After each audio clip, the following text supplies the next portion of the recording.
Now, you saw Luther, who's about as agile as you can get, and the trouble he had sitting down and getting back up. So can you imagine this woman for 18 years that was bent over that way? Trust me, getting 2 or 3 muffins was not big on her mind. The first world problems I was having, she would do anything for, I am sure. Here she was, bent over for 18 years. I'm sure her back hurt, but I would imagine by that time her back was way past hurting. But imagine never being able to see anybody eye to eye unless they bent over beside you. Imagine when you have a 75-pound dog coming at you, you can't stand up and say, "Get out of my face." I mean, he's going to be right there.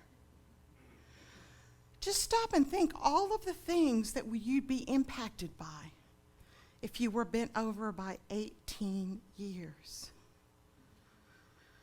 My sympathy just grew and grew and grew for this woman as I read that. Not only the pain, but the discomfort, how she must have felt alone. So many things passed my mind. I had the privilege when I was in Jerusalem, 10 years ago. There was actually a woman there that probably wasn't over about 4'2" to begin with. And she was bent over, she was hunched over. And Jerusalem is a city built on a hill. Well, to get up that hill, you have to climb a hill. And I was coming down the hill, and she was going up the hill. And she had this piece of twine around her waist, and she had this, it looked like it would be the bed of a wagon, but it didn't have any wheels on it. And the twine was attached to that. And to be honest, you heard her before you saw her, because she's walking on these brick cobblestone streets, and this wagon-like thing is banging the whole time she's walking. And she's hunched over, and she's very cautiously 1 foot over the other, because these cobblestones are not smooth. You can trip over them with anything. And she's got stuff in the wagon, and she's pulling it up there. And she didn't say a word. It just bounced, bounced, bounced, bounced, bounced. And it immediately took me, when I saw her, back to this story. And it's like, wow, what are the chances of seeing a woman actually bent over, pulling this while you're in Jerusalem? But again, it made the story come alive so much more, because you find ways to do things that you wouldn't normally think of doing.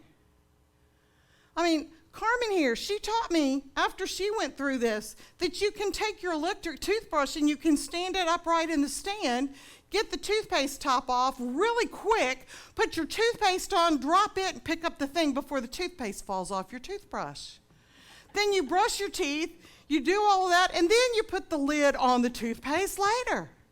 Genius. I kept trying to lay it on the side, and every time I'd put the toothpaste on, it would flip over and the toothpaste would end up in the sink. You gotta have friends. So this woman, 18 years. Now what I love about this is Jesus sees her. Nobody comes and says, "Jesus, here." Nobody comes and says, "Woohoo." She doesn't do that either. She is just in that synagogue, just doing her synagogue thing. I would imagine after 18 years, the hope is just gone. And Jesus sees her. And Jesus walks over to her. And Jesus says, "Stand up straight." Now, I want you to think back a time in your life, not when you had your mom putting books on your head or your dad going, "Stand up straight," but a time you stood up straight because you felt good. Think of that part of Saturday Night Fever where he's all dressed up in that cool 1970 leisure suit and the music's playing and he is strutting along. You know what I'm talking about. He's standing up straight. He looks good. He knows he looks good, and he can get his jive on anytime he wants to. So Jesus is telling this woman to stand up straight. Stand up from your core. Stand up because I am proud of you. You should be proud of you. And then Jesus says to her, says to the priest, because the priest is going, I love this logic. You can get healed any 6 days. You don't need to get healed on the Sabbath. Okay. I don't know what kind of logic that is. But Jesus says she's a child of Abraham. So what Jesus is doing is giving her a name. Now, women in the Bible don't often have names. And Jesus gives her one. And the only other time he uses this child of Abraham is with Zacchaeus. And if you remember Zacchaeus, he's the wee little man that climbs up in the tree. So Jesus says, this is my daughter, a daughter of Abraham. Treat her with such respect. Jesus tells her to stand up high and to stand up tall. Because you see, Jesus doesn't play by everybody else's rules. Jesus plays by Jesus's rules. And Jesus lets miracles happen when miracles need to happen. Now, who would have thought, I'm sure she didn't on that day when she woke up, that she was going to walk out standing up straight and walking and not being in pain anymore. But those are the kind of miracles that Jesus does. But Jesus does those kind of miracles in our lives all the time. We just often don't see them. Anytime something happens, you're feeling not really that good, and you get that phone call or that text or that email, and you just go, wow, I hadn't thought about this person in forever. And they contacted me. And it makes you stand up a little straighter, sit up a little straighter, and just smile. These are the kind of miracles that we're talking about. These miracles that say, you are important. You are mine, and I am claiming you. Kind of like those days that you feel when you know it's your special day, when you know that it's your birthday, or you know that it's your graduation day, or that day that it can be all about you. As my brother-in-law would say, all about moi. The thing is, we all have that power to do that for someone else.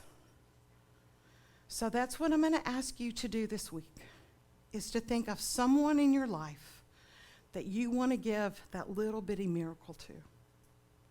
That Facebook friend, you want to send them a post going, I was just thinking about you today. That person you haven't called in a long time, that maybe you've known since high school, and you're going, God, school's getting ready to start. Do you remember that first day of school or that first football game and we did this, this, and this? I don't need to know if you got in trouble or not. But to do that and say, I was just thinking about you.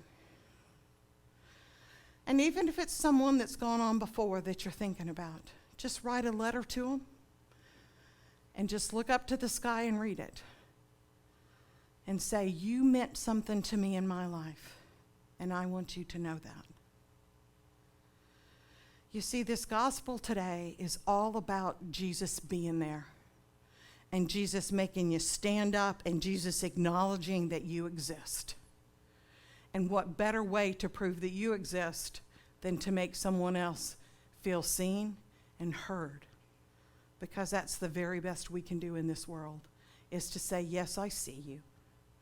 Yes, I hear you. Yes, you are important to me in my life. So that's it. I hope you don't break your arm. I hope you don't get bent over for 18 years. But I hope you can realize and appreciate what it means to stand up straight and to feel named and claimed by Jesus Christ and to be one of those little bitty miracles in somebody else's life. And all God's people say, amen.